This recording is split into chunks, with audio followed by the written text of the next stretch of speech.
Financial Argument. Follow us on YouTube. Well, I recorded my last podcast on the afternoon of April 19th, and I just want to announce that later that evening, my first daughter was born. We named her Lillian Ruth after both of our maternal grandmothers. My grandmother's name was Lillian, and my wife's grandmother's name was Ruth. So we now have Lillian Ruth Schiff. She was 7 pounds, 2 ounces of pure cuteness. But now I want to talk about what's going on in the markets today, what happened over at the ECB with Mario Draghi. You know, if you just looked at the close in the gold market and the silver market, you wouldn't really know much went on, right? Gold closed up under $5, I think $4.50 approximately. Silver was up about 4 cents. But you wouldn't know that earlier in the morning, gold was up better than $25. We did trade back above $12.70, not to the $12.80. But up at $12.70, it's the first time it's been up there in a few weeks. Silver made a new high for the year. Silver was up about 75 cents early in the morning. In fact, I think it made its peak during the Draghi press conference. We were above, I think, 1760. And then just around, 9 a.m. or so, there was a huge seller in the gold and the silver market, and the whole complex went negative. And we managed to close slightly positive on the day, but we had a huge sell-off intraday following a big rally.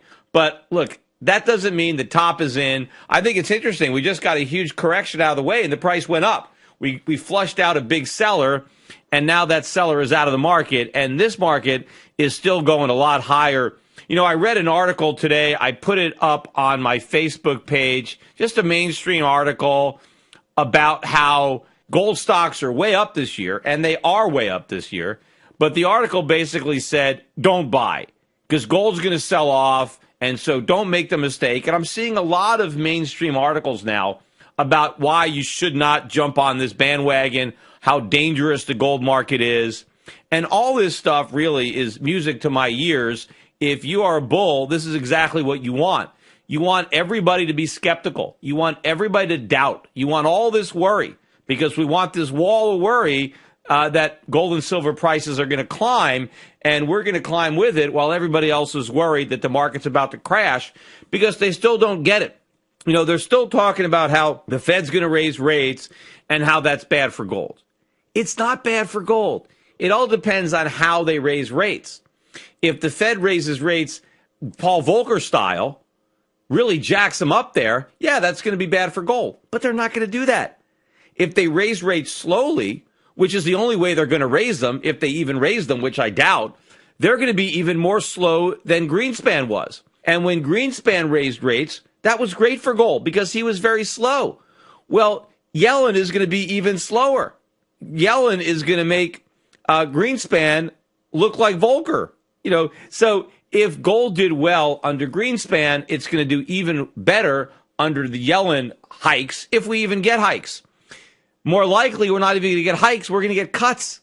We're going to get negative rates. We're going to get QE4. So worst case scenario for gold, the Fed raises rates a little bit, and that's bullish for gold. Or they don't raise rates at all. That's even more bullish for gold. Or they cut rates, and gold goes ballistic. So either way, it's going up. Gold stocks, I think, are going up. Yet everybody in the mainstream is sitting there doubting it. They're looking in amazement at the rally, and it wouldn't even dawn on them to participate, which means, you know, this market is moving up, and nobody in mainstream of the investment world, nobody is on board. The train has left. There's nobody on it. Right? So eventually, though, they're going to buy at some point, just like they piled into the gold trade. You know, when it was 17, 18, 1900, that's when the big firms started finally noticing it and jumping on board just before the market turned. So eventually they're going to realize. I think it's going to take Yellen admitting the economy is weak or the Fed actually cutting rates or something happening. But by then, of course, the prices are going to be much, much, much higher than they are now. And we keep getting bad economic news. I'm going to get into the bad economic news that came out today a little later in the podcast, but I want to talk first about the Draghi press conference. Mario Draghi, the ECB, leaving interest rates unchanged at zero. Of course, they still have negative rates as well. And they didn't announce the expansion of their QE program, but they're not tapering it off. They're still doing this huge quantitative easing program. And, the euro initially rallied, even during the Draghi Q&A. But then when it was over, the euro turned around with the gold market, and the euro ended up negative on the day, I believe, or it went negative. I got to check and see if it closed negative or it managed to come back positive. Yeah, basically unchanged on the day. It was a pretty volatile day. But the interesting thing are some of the comments that Mario Draghi made. One of them had to do with inflation. So Draghi admitted that lower gasoline prices, which of course are not as low as they were, they've been going up, but they're still lower than they were a year ago, right, 2 years ago. And Draghi admitted that low gas prices were helping European consumers. It was giving them more purchasing power, and he said it was a good thing. But then in the same conference, he said that they wanted more inflation, that inflation wasn't high enough, but he was confident that they would get it back just below 2%. So which is it? Is it good if prices go down, or is it good if prices go up? Because you can't have it both ways. That doesn't make any sense. And why does nobody call Draghi out on the hypocrisy here? Because if lower gas prices are good for the Eurozone, why does he want to force them to go higher? And if lower gas prices are good for the consumer, why aren't lower food prices good? Why aren't lower rents good? Why aren't lower clothing prices good? Why aren't lower prices in general good? Because if lower gas prices are good because they help the consumer, well, the consumer spends money on more things than gas. Every price going down helps the consumer. So if that's the case, why does Draghi want more inflation? And again, in that same speech, Draghi says that they are pursuing their mandate of price stability. And then he says, we want prices to go up close to, but not 2%. That's not price stability. The truth is, the Eurozone has price stability right now. Draghi doesn't have to try to achieve price stability. He's already got it. According to what he's saying, inflation is close to zero. It's like a little bit positive. That's stability. Stable prices means they don't go up. They don't go up, they don't go down, they stay the same. What Draghi wants is rising prices. He doesn't want stable prices. He wants to force stable prices to go up. He wants price to go up 2% a year. Now, it's because they've redefined, right? These central bankers have redefined stable to mean going up. And somehow we're supposed to accept that. This is exactly what George Orwell talked about with doublespeak, when you have politicians just changing the meaning of words to fit their purposes. So he has to pretend that he's pursuing their old goal of price stability, when in reality, he's trying to prevent price stability and force prices to go up by almost 2% per year. Now, another interesting question, somebody asked him about, what did he think about the German criticism of what he was doing? And then he started to say, look, first of all, we're doing the same thing all the other central banks are doing, as if that makes it right. I mean, did little Mario Draghi, when he was a little boy and he did something bad, was that his excuse to his parents? Well, all the other kids were doing it, right? My mother, they used to say, well, if your friends jump off a bridge, would you jump off too? Apparently, Mario Draghi would do it because that's what he's doing. So he's justifying his reckless monetary policy because everybody else is reckless. I guess it's just a lot of peer pressure, right? You can't say no when you're a central banker. You have to join the party. But also, he said, look, we're independent. We're not going to bow down to criticism from politicians. But it's not just German politicians. It's the Bundesbank. It's German bankers that are upset with what Mario Draghi is doing. But he is ignoring that. And he kept saying our policies are working. Our policies are working. You just have to give it more time. I mean, give me a break. I mean, how long have they been cutting interest rates in the Eurozone? Now they're negative. When they got to zero, and it's still they still didn't have economic growth, that should have clued them in that it wasn't working. When you have to go from zero to negative, I mean, if that isn't an admission that lower interest rates didn't work because you lowered them down to zero and you still didn't have economic growth, and then you're doing all this quantitative easing and it still isn't there. And, interestingly, one of the Q&A questions, guy asked them, what about savers? You're really hurting the savers and pensioners and insurance companies. And his answer was, look, we want higher interest rates too, But, we can't help it because interest rates just reflect inflation in the economy. And he said we can't have higher interest rates unless we have higher economic growth and more inflation. And so he said, we have to have this stimulus to order to get the inflation and get the economic growth, and then we can have the higher interest rates. So in other words, according to Draghi, the only way to get higher interest rates is to first get lower interest rates. And the lower interest rates will create the economic growth and the inflation that will make higher interest rates possible. Well, first of all, we want real interest rates to be high. What good if interest rates only go up because inflation is going up? The key is to have a positive real rate of interest, not just to, be compensated for inflation. But Draghi is half right. And he's not going to create economic growth, but he will create inflation. And that inflation will eventually force interest rates to go up. And that is going to be a huge problem. Because, I'm reading these articles now because commodity prices in general have really started to move up since January, mid-January. All commodities, not just gold and silver. I mean, precious metals are leading the complex. But look at oil is going up. Look at copper. Look at soybeans. Look at base metals. I mean, everything's going up. And I'm reading these articles about why this is a good thing because, hey, this is great. This is what the central bankers want. They want inflation so that they can raise rates. That's the last thing they want is inflation. Although the last thing they want is to raise rates. But the absence of inflation, at least in theory, based on these indexes, that's their excuse, right? That's what gives them cover not to raise rates is because they can say we have low inflation. The last thing they want is inflation to pick up because then they're out of excuses. Then what are they going to use for an excuse not to raise rates? Because they don't want to raise rates because they can't. At least in America, we can't because we're broke. We can't afford to pay the higher rates. So whatever they say publicly about wanting higher inflation, privately, that's the last thing they want. They're hoping that they want deflation because then they can really run the presses. And the reason they want to do that is to prop up these asset bubbles, but more importantly, to monetize the debt of their overly indebted governments. They need to monetize the debt, but they need an excuse. And so the excuse is there's not enough inflation. But then you have guys like Mario Draghi admit that lower oil prices are positive for the Eurozone economy. Well, if lower prices are positive, why do you want to force them to go up? Why do you believe that rising prices are going to hurt the economy except rising gas prices won't? Or you believe that rising prices will help the economy, but you believe that rising gas prices would hurt the economy. So what's the difference between gasoline and every other product that we buy? So we want low gas prices, but every other price we want to go up. I mean, all this is a bunch of nonsense. But the fact that you now have commodities going up, and I think this is just the beginning, is now that we have this weak dollar, this is going to really, cause this new bull market in commodities. You're going to start to see a pickup in inflation everywhere. I mean, right now in the U.S., right, we already have core CPI, the way the Fed measures it, year over year over 2%.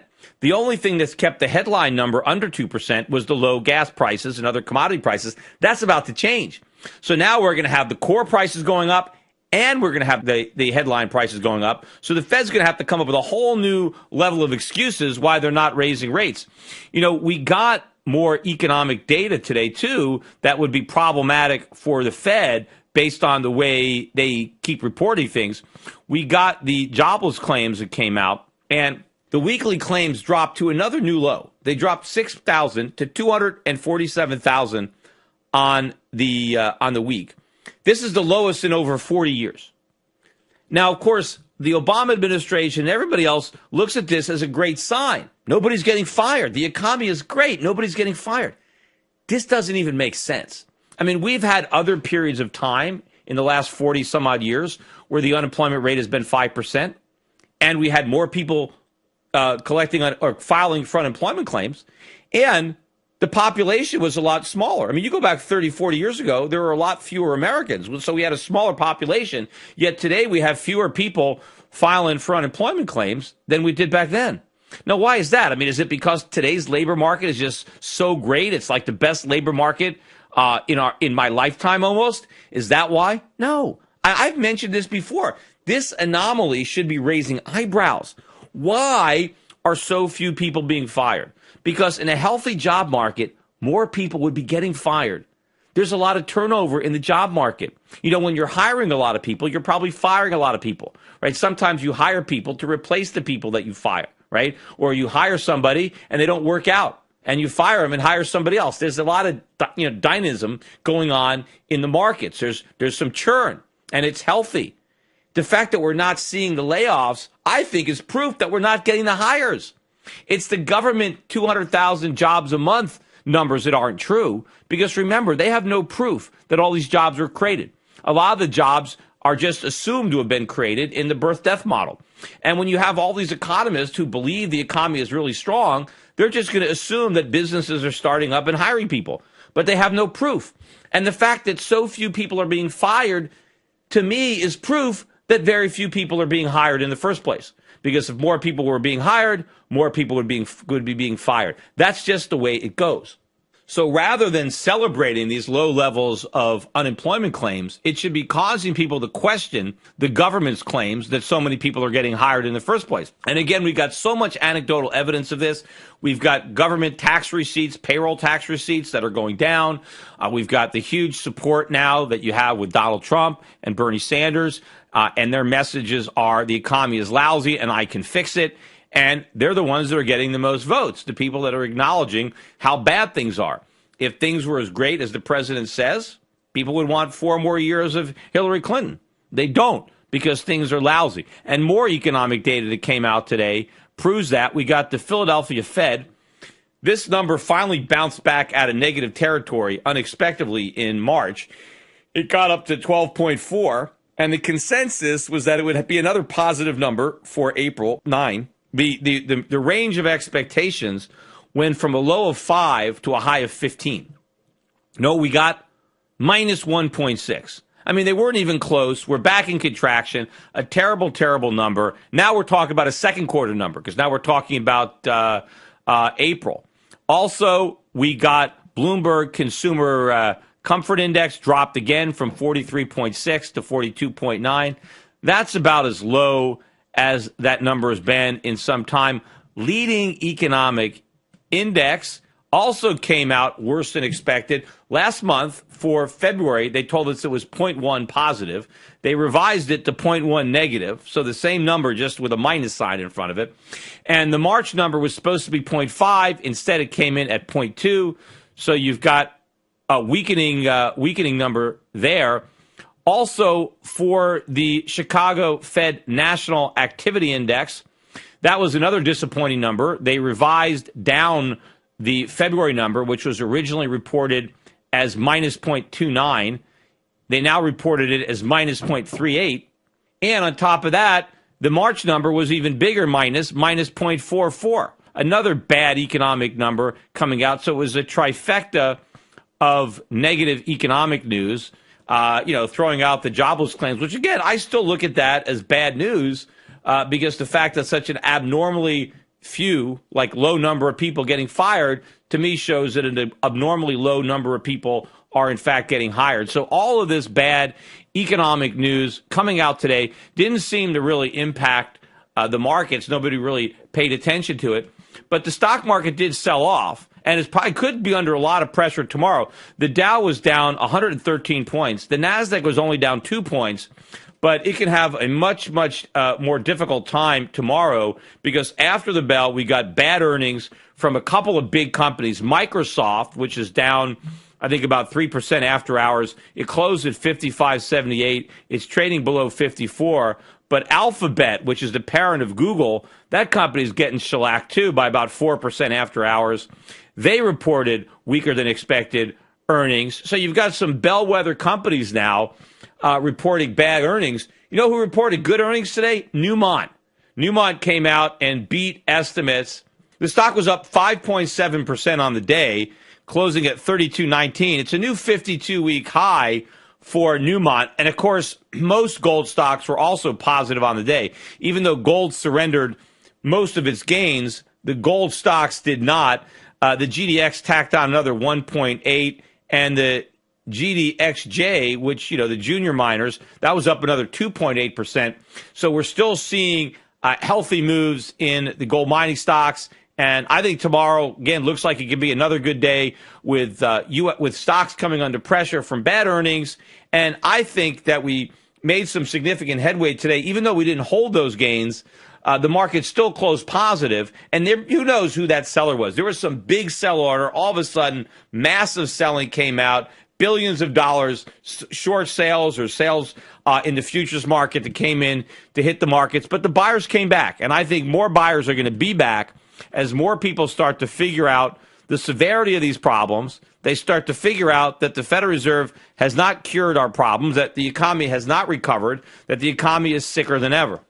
Well, the one thing I also wanted to mention that we finally found out from the Treasury Secretary that Harriet Tubman is, in fact, going to make her debut to adorn a U.S. Federal Reserve note, but it is not going to be the $10 bill because initially they were going to kick off Alexander Hamilton, but there was a big uproar because, you know, they have a Grammy-winning or Tony-winning Broadway show, hit show, which I haven't seen yet. My wife saw it, Hamilton. And, of course, he's become the darling of the left, of the liberals. He was supposedly the good founding father because he was the one that wanted big government, which, you know, I suppose relative to Thomas Jefferson, yes, he wanted big government.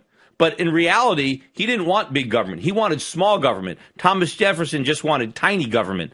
None of the founding fathers, including Alexander Hamilton, would approve of Social Security, Medicare, Obamacare, food stamps, welfare, any of the stuff we're doing today. I mean, Hamilton, in his wildest dreams of federalism, would he have contemplated something like this? So to try to say that Hamilton would have been in favor of all this big government stuff that we're doing today, I mean, that is a stretch that would have this guy rolling around in his grave. But apparently there was an outcry and they wanted to save him and keep him on the $10 bill. So instead, they're going to kick out slave-owning, central bank killing Andy Jackson. He's going off the 20, and so now she's going to be on the 20. But, you know, I was thinking that if you really wanted Harriet Tubman to be on the 10, you know, they're not going to be debuting this until 2020, the year 2020. And I think, based on the amount of inflation we're probably going to have, the $20 bill is going to be the new $10 bill. So having her on the 20 is basically going to be like having her on the 10. And, you know, personally, I think Andy Jackson is happy to get his face off that $20 bill. He probably never wanted to be on there. I mean, if he's looking down, he hated central banks with a passion, and he was probably insulted to have his face on the $20 bill. In fact, I think all the founding fathers, we should take Washington off the one. I don't think George Washington would want to be on that $1 bill. I mean, none of the founding fathers were fans of paper money. So the last thing they'd want to do is have their face on paper money. Because what we're trying to do by putting our founding fathers on our paper money is to try to create confidence and trust, right? Because we all trust, you know, our heroes like George Washington and Thomas Jefferson. Look, Benjamin Franklin is on the 100. I mean, he didn't like paper money, but we put these heroes of the revolution on our money to create some confidence, so people think, oh yes, Benjamin Franklin, George Washington, these are honorable, good men, and they're on our money, so we can trust it. Well, we're abusing that trust, and I think it would be appreciated by anybody to have their face removed. You know, we ought to just put cartoon characters on our money. We ought to make it look like Monopoly money. You know, they're all saying, oh, we need to have a woman on our money. So that's why I thought we should have Caitlyn Jenner on there, because Caitlyn Jenner, I guess, is as much a woman as our paper money is actual money, because it's not. You know, because I'm not saying this because I don't, you know, sympathize with what Caitlyn Jenner is doing, but apparently she hasn't made the complete transition yet. So technically, you know, she's still a man. So she's giving the appearance of being a woman, but technically she's not. Well, that's what Federal Reserve knows. It's counterfeit. They're trying to appear to be something that they're not, right? They want you to think that they're real money, but they're not. They're counterfeit. They're IOUs, nothing.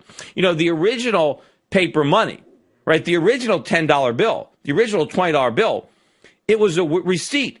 It said IOU $20. The bill itself wasn't the $20. It was just evidence that you were owed $20. Who owed it to you? The Federal Reserve. They owed you $20. If you had a Federal Reserve note, that's why they called it a note. A note means that somebody owes you something. What was owed? $20. The note wasn't the $20. It said the Federal Reserve had $20. And what was $20? It was an ounce of gold originally, but then we devalued, and then you needed $35 to get an ounce of gold. So you needed a 20, a 10, and a 5. But if you had a 20, a 10, and a 5, you go to the Federal Reserve and you got an ounce of gold. Although you couldn't do that if you were an American, but if you were a Frenchman, you can go and you can do it. And, the Frenchmen were doing that. De Gaulle was doing that. That's why Nixon devalued twice and then closed the gold window. But when Federal Reserve notes were legitimate notes, they were promises to pay an amount of gold. But now they don't promise to pay anything. They just say this note is legal tender. It's a counterfeit. And so we ought to take off our real heroes and replace them with counterfeits or replace them with cartoon characters. I mean, I think even it's an insult to Harriet Tubman. I mean, the things that she did, I mean, she is certainly a very, very worthy historical person. I mean, she had great courage in the things that she did. I'm not saying that she shouldn't be honored. I just don't think it's an honor to be on our currency. So I think maybe we can do something else to honor her, because I think it's a disgrace to be on our currency, especially when we're about to have a currency crisis, especially when currency is about to collapse. Why would you want to be associated with that? There's so much factually incorrect information and underreporting by legacy media today. Shouldn't there be truth in media? Well, there is. Truth in Media. Recently, a novel thought is now a reality with truthinmedia.com. Led by award-winning journalist Ben Swan, truthinmedia.com is the source for uninfluenced, reliable, fearless news, where journalists pursue real questions, not conspiracies. Make truthinmedia.com your default browser's homepage today and get breaking news and commentary that speaks the truth to power. It's also where you can tune into the Peter Schiff Show every week. Visit truthinmedia.com today. That's truthinmedia.com. Access to Truth in Media RSS feed by visiting truthinmedia.com/feed. Attention listeners, I have an urgent message for you. We're in the middle of a war. The global conflict is destroying the lives of millions without a single bomb being dropped. It's called the International Currency War, and your bank account has been drafted to fight. The victims in this conflict are our currencies, the dollar, the euro, the yen, the pound. They are all heading to zero as irresponsible central banks compete to see who can print the most the fastest. But there's one form of money politicians and central banks can't destroy: gold. Today, it's more important than ever to understand the value of gold in your portfolio and to keep a close eye on major market developments. Subscribe to my monthly videocast and you'll be the first to hear my latest analysis on gold investing and the currency wars. Visit goldvideocast.com right now to subscribe for free. I call the .com bust, then the housing bust, and I advise clients to diversify into foreign equities and hard assets while the rest of Wall Street laughed at me. Now I want to keep you up to date on the next crisis that is brewing. My Gold Videocast also includes personal interviews I've conducted with other contrarian investors like Jim Rickards and Axel Merck. Gold has gone up 256% since 2003, but it has a lot further to go. Don't miss the rally. You can prosper during this time of currency wars, but only if you stay educated. Get a free subscription to my Gold Videocast at goldvideocast.com. That's goldvideocast.com.